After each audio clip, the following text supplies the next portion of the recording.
According to Dix, 2003, places today have become exhibitions of themselves. Through heavy investment in architecture, art, design, exhibition, space, landscaping, and various kinds of redevelopment, towns, cities, and countryside proclaim their possession of various cultural values. These cultural values have come to be seen as a place's identity, the possession of which is key to the important task of attracting visitors.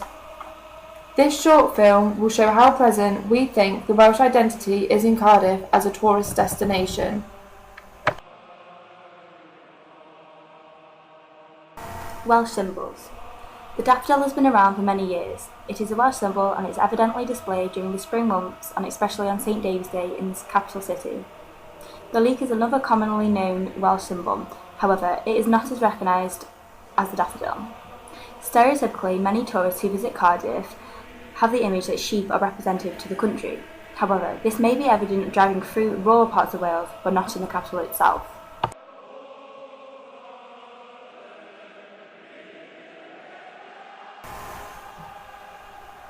.1% of people in Cardiff can speak fluent Welsh.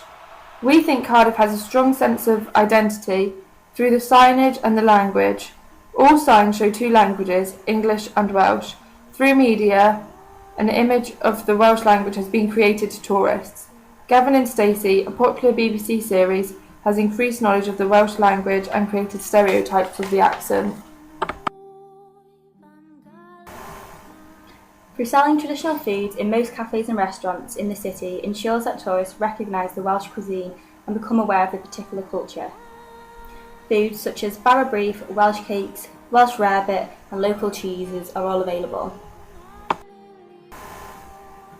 The rich Welsh history is reflected in the historical attractions like St Fagan's, Cardiff Museum and the Cardiff Story.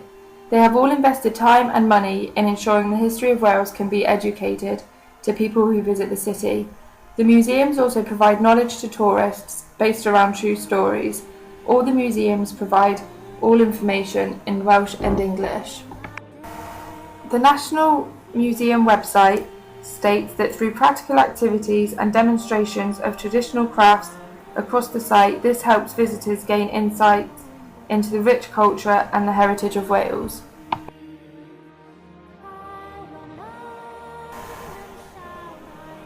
Throughout the city, there are many Welsh souvenir shops and Welsh rugby shops, all promoting the Welsh identity and are aimed at tourists.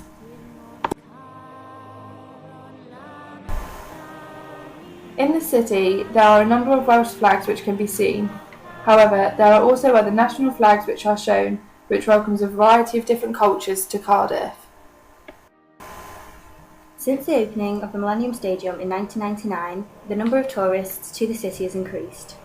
A report published by the WRU stated that in the stadium's first 7 years in operation, the financial benefit of Wales National Stadium to the economy of Wales to be in excess of £105 million a year. The rugby has become a rich part of Cardiff's identity and attracts many Welsh from nearby towns and other rugby supporters as well. We believe rugby to be a massive part of the Welsh identity, as when in the city centre on a rugby day, the Welsh national anthem is noticeably louder than anything else. The Welsh tend to be very patriotic and have a strong passion of their country. This is displayed in the pictures on the slide. We believe the passion of the nationality is strong due to the history, which is why they want to keep their identity and make it visible to the tourists. The development and continued use of the Welsh language also plays an important role in maintaining and strengthening the national identity. In conclusion, Cardiff as a city recognises the need to be able to attract a range of tourists in order to be competitive and grow as a city. It has done this in a way that promotes the Welsh identity and ensures all tourists to get the Welsh experience.